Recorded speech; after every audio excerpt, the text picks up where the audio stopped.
বাংলাদেশ হিসাবে জাতির কাছে উন্মোচন করতে পেরেছি। এই জন্য আমরা সবাই ধন্যবাদ স্বাধীন হয়েছে। আমরা এখন বলতে চাই হই হই রই রই হই হই রই রই। ধন্যবাদ সবাইকে।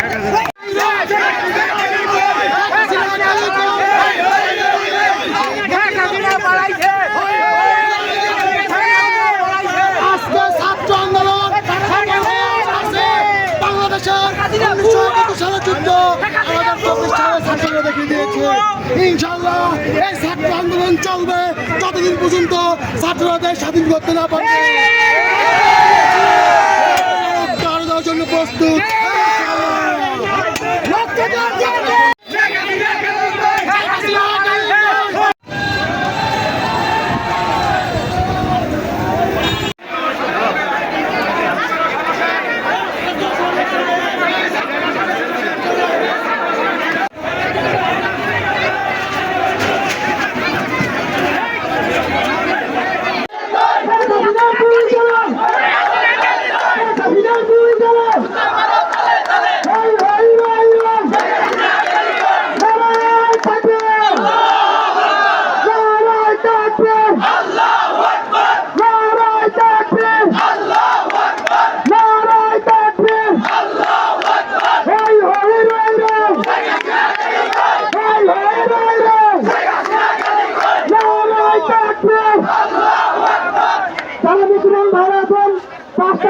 নামাজ হবে এখানে সবাই করতে হবে।